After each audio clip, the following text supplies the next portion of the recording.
বিসমিল্লাহির রহমানির রহিম। আসসালামু আলাইকুম। এনটিসির নিয়োগ বিজ্ঞপ্তি লোক দেখানো আয়োজন নাকি আগেই ঠিক করা ছিল প্রার্থী? National tea company limited NTC এর ব্যবস্থাপনায় গুরুত্বপূর্ণ ৩টি পদে জনবল নিয়োগের জন্য চলতি বছরের মার্চ মাসে জাতীয় দৈনিক পত্রিকায় নিয়োগ বিজ্ঞপ্তি প্রকাশ করা হয়। বিজ্ঞপ্তিতে ২০ এপ্রিলের মধ্যে আবেদন জমা দেওয়ার সময়সীমা নির্ধারণ করা হয়েছিল। সেই আহ্বানে সাড়া দিয়ে দেশের বিভিন্ন স্থান থেকে যোগ্য ও অভিজ্ঞ প্রার্থীরা আবেদন জমা দেন। কিন্তু প্রশ্ন উঠেছে, আবেদন জমা দেওয়ার প্রায় ২ মাস অতিক্রম হলেও কেন এখনো কোনো প্রার্থীকে লিখিত পরীক্ষা বা সাক্ষাৎকারের জন্য ডাকা হয়নি? নিয়োগ প্রক্রিয়ার এই অস্বাভাবিক নীরবতা নিয়ে ইতিমধ্যে এনটিসির বিভিন্ন মহলে আলোচনা সমালোচনা শুরু হয়েছে।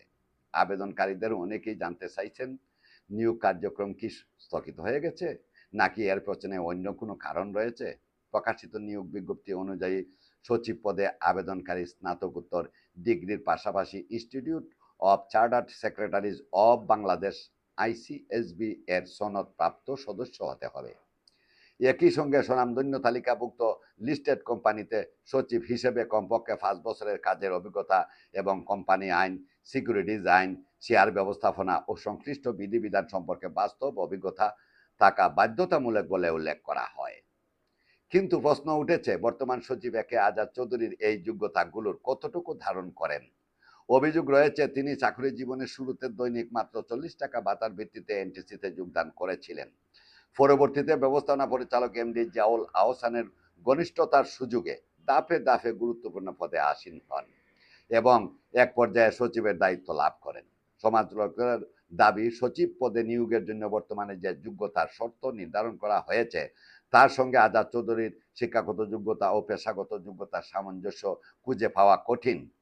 ফলে প্রশ্ন দেখা দিয়েছে, যে পদের নতুন নিয়োগের ক্ষেত্রে কঠোর যোগ্যতার শর্ত আরোপ করা হয়েছে সেই পদে বর্তমান দায়িত্বপ্রাপ্ত ব্যক্তি কিভাবে নিয়োগ পেয়েছিলেন? এছাড়া ২০১২ সাল থেকে ২০২৬ সাল পর্যন্ত কোম্পানির বিভিন্ন আর্থিক ও প্রশাসনিক কর্মকাণ্ডে অনিয়ম, স্বজনপ্রীতি এবং কোটি কোটি টাকা নয়ছয়ের অভিযোগের সঙ্গেও তার নাম বারবার আলোচনায় এসেছে বলে অভিযোগ রয়েছে। যদিও এসব অভিযোগের বিষয়ে সংশ্লিষ্টদের আনুষ্ঠানিক বক্তব্য পাওয়া যায়নি। একসময় দৈনিক ৪০ টাকা ভাতাভোগী কর্মী হিসাবে যাত্রা শুরু করা ব্যক্তি আজ একটি তালিকাভুক্ত কোম্পানির সর্বোচ্চ প্রশাসনিক পদগুলোর একটিতে দায়িত্ব পালন করছেন। ফলে শেয়ার হোল্ডার ও সংশ্লিষ্ট মহলে প্রশ্ন উঠেছে, এটি কি মেধা ও যোগ্যতার স্বাভাবিক অগ্রযাত্রা, নাকি প্রভাব ও ফুসকতার ফল?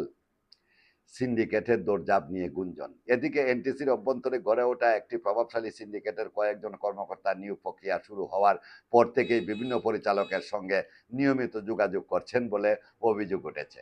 বিশ্বস্ত সূত্রগুলো বলছে, একজন ডেপুটি জেনারেল ম্যানেজার ডিজিএম পদমর্যাদার কর্মকর্তা জেনারেল ম্যানেজার জিএম পদে আবেদন করলেও তিনি নাকি একই সঙ্গে ব্যবস্থাপনা পরিচালক এমডি হওয়ার চেষ্টাও চালিয়ে যাচ্ছেন। এমনকি কয়েকজন পরিচালকের সমর্থনও তিনি নিশ্চিত করেছেন বলে বাগানগুলোতে প্রচার করে বেড়াচ্ছেন।